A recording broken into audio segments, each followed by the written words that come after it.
What's happening, everybody? This is Jim from JCRC. No suspension videos today. I got my suspension all figured out. I'm not going to mess with that anymore. But I do have a real quick video. I'm just messing around a little bit today. I've been installing a micro servo into the bottom of my dashboard for a steering wheel. This is not my idea. I got this idea from watching RC Sparks, watching Aaron on RC Sparks. And he did a real good video where he was mounting a steering servo or micro servo to the bottom of his dashboard for a steering wheel. So I kind of watched that video and snagged this idea from him. I used a high-tech digital micro servo, waterproof, and I used an X-Acto knife. What I did is I put the servo in place where I wanted it, used an X-Acto knife and traced out around the servo where I approximately needed to cut, and then I grabbed my old trusty butane soldering iron here and put a flat tip on the end of it and used that to burn through the plastic. So it worked out pretty good. Once you get it, heat it up, you can cut through this plastic like butter. And yeah, I burned out all the plastic where I needed to, and then proceeded to mount the servo. I was using a piece of Velcro to have the servo mounted in place, and that worked out okay. It was holding it pretty good. But I figured for all the tumbles that this truck goes through that I should probably bolt it in. So luckily the servo came with these nifty little mounts here, and I was able to just drill some holes and screw it right on down to the dashboard. So that's all hooked up and good to go. I used the stock steering wheel that came with the truck, drilled a hole through the end of it, ran a screw into one of these threaded rods that I got from RC 4-wheel drive, and then a Allen set screw into the servo.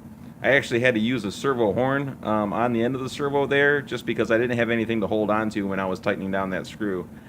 After I got done, putting the set screw in there, I did use Loctite, and I tightened it down pretty good just to make sure that it wasn't coming out. And then I took a pair of side cutters and just cut the edges of the servo horn off just to make that piece round again.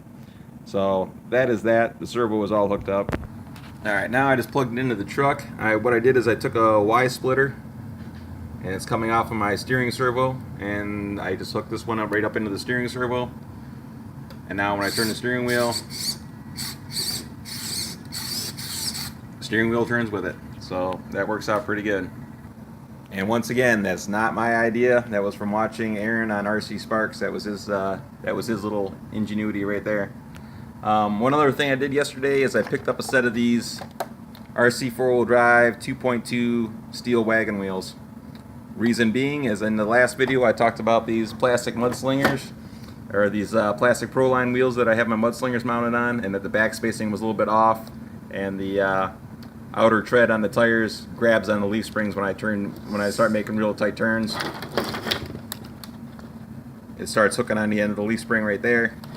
So I'm hoping that with these steel wheels that the back spacing will be a little bit different, and hopefully get them away from the leaf springs a little bit. Another reason for having steel wheels is that the plastic ones, I noticed when I was going down the river and I started submerging the truck, that the tires were almost starting to float.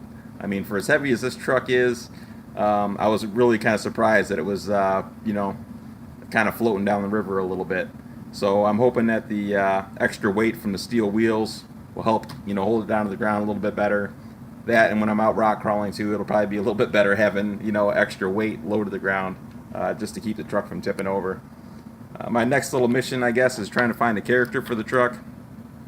I got a couple of these little wrestling characters from my buddy Thano when I was over at his house yesterday. They are the right scale, but the only problem is that their shoulders don't move.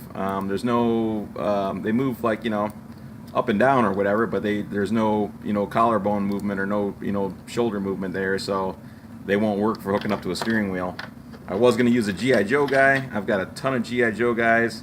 Their shoulders work in the right direction or whatever. They got little swivels on the shoulders and joints on the shoulders, so they would work great for holding on to the steering wheel, but the scale is all wrong on those, so I'm probably going to have to call RC 4-wheel drive and get an actual character for my truck. And as far as the truck body goes, I'm like right in the process of cutting out these Lexan windows. I just finished cutting out this one here, and I still have to do the passenger side. I still have the Lexan on this side, so that needs to be removed. And that's kind of where I'm at right now. I'm probably just going to finish cutting that out and then hook the steering wheel all up, and probably not going to put a character in it today. But what I will do is go back out to where I was filming all the rock crossings and cobblestone crossings and whatnot, and probably do a suspension video where I actually take the truck down through the little miniature Rubicon trail and see how well that articulation works out for me. So stay tuned, everybody. Click like and subscribe if you like what you've seen. Share with your friends, and thanks again. This is Jim from JCRC. And once again, if you do want to know about the steering wheel setup, I mean, I'll be happy to answer any kind of questions that I possibly can for you. But like I said, I got the original idea from watching Medic on RC Sparks. So he did a real good video on how to install this. So once again, if you want to know how to install this, go to RC Adventures and look at all of Medic's videos, and you should be able to dig this one up in there somewhere. So thanks again for watching, everybody. Y'all have a great day. We'll see ya.